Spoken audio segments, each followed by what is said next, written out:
सुप्रभात बच्चों, आप सब कैसे हैं।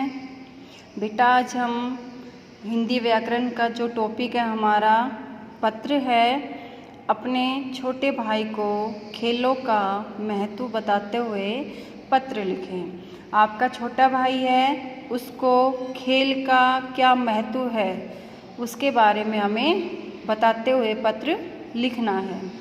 ठीक है बेटा। यहाँ पर लिखा हुआ है 238 गांधी नगर हासी, ठीक है, और तिथि। यहाँ पर बेटा हम अपना कोई भी हम एड्रेस लिख सकते हैं, ठीक है। यहाँ पर शहर का नाम और यहाँ पर दिनांक।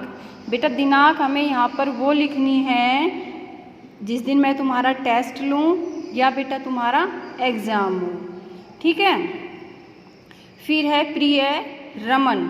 रमन आप अपने छोटे भाई का यहाँ पर नाम लिख सकते हो, ठीक है। उसके बाद है हम लिखेंगे खुश रहो। तुम्हारा पत्र कुछ दिन पूर्व प्राप्त हुआ था। आप कह रहे हो अपने छोटे भाई से कि तुम्हारा पत्र मुझे कुछ दिन पहले प्राप्त हुआ था, किंतु परीक्षा के कार्य में व्यस्त होने के कारण तुम्हें पत्र लिखने में देर हो गई। फिर तुम कह रहे हो कि परीक्षा के कार्य में व्यस्त होने के कारण तुम्हें पत्र लिखने में देर हो गई। किसको देर होगी बेटा?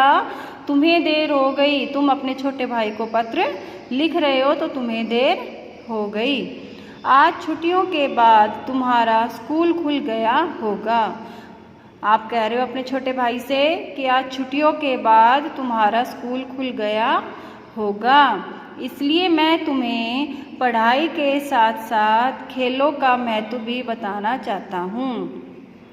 वो कह रहा है कि मैं तुम्हें पढ़ाई के साथ साथ खेलों का महत्व भी बताना चाहता हूँ कि हमारे जीवन में खेलों का क्या क्या महत्व है।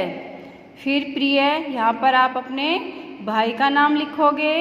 यह आयु जिसमें तुम इस समय हो बड़ी चंचल और बेफिक्री की होती है। जो तुम्हारी बेटा इस टाइम जो आयु है वो बड़ी ही चंचल आयु है और मतलब किसी चीज़ की फिक्र नहीं होती, टेंशन नहीं होती। इस अवस्था में यह जानकारी नहीं होती कि थोड़ी सी सावधानी से भविष्य कितना उज्जवल हो सकता है। इसमें वो कह रहा है कि इस अवस्था में तुमको ये जानकारी नहीं होती कि थोड़ी सी सावधानी से जो हमारा आने वाला जो भविष्य है वो कितना उज्जवल हो सकता है, तथा थोड़ी सी असावधानी से कितनी हानि हो सकती है। और वो कह रहा है कि थोड़ी सी असावधानी से हमें कितनी हानि उठानी पड़ सकती है। तुम पढ़ने में बहुत लायक हो, मतलब कि तुम पढ़ने में बहुत ही अच्छे हो, इसमें संदेह नहीं है, किंतु पढ़ने के साथ साथ अच्छा स्वास्थ्य होना भी जरूरी है। वो कह रहे हैं कि पढ़ने के साथ साथ अच्छा स्वास्थ्य होना भी जरूरी है, क्योंकि बेटा कहा भी गया है कि स्वस्थ शरीर में स्वस्थ मस्तिष्क निवास करता है। अगर बेटा हम स्वस्थ नहीं रहेंगे तो हम कोई भी कार्य नहीं कर सकते, क्योंकि हमारा मन ही नहीं होता कुछ कार्य करने को, ठीक है। तो इसलिए सबसे ज़रूरी क्या है, हमारा स्वास्थ्य ठीक होना, हम स्वस्थ रहने चाहिए। अगर हम स्वस्थ रहेंगे तो हम सारे कार्य कर सकते हैं।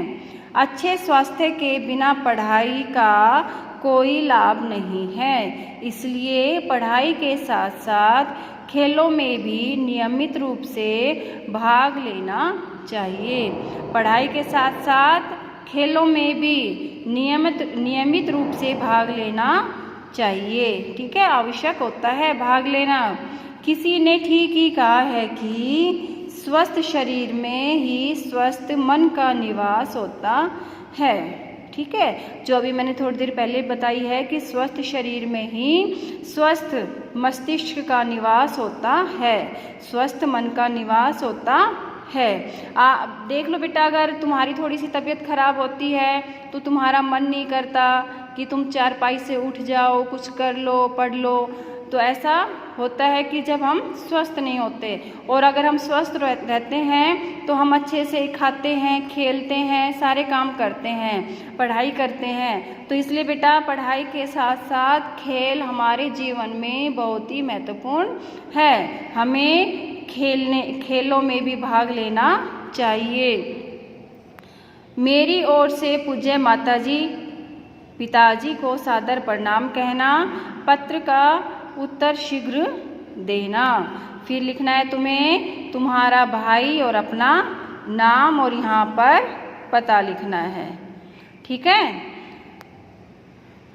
तो बेटा इसमें अपने छोटे भाई को खेलों का जो महत्व है उसके बारे में बड़ा भाई या बड़ी बहन उसको बता रही है कि खेलों का हमारे जीवन में बहुत अधिक महत्व है। हमें खेलों के साथ साथ पढ़ाई के साथ साथ खेलों में भी भाग लेना चाहिए।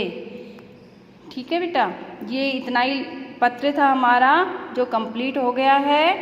इसको अच्छे से बेटा याद करना है, और जो आपकी हिंदी व्याकरण की जो नोटबुक है उसमें इसको लिखना है। और मैं उम्मीद करती हूँ आपको बेटा ये समझ में आया होगा। अगर फिर भी समझ में नहीं आया तो पूछ सकते हो। Thank you.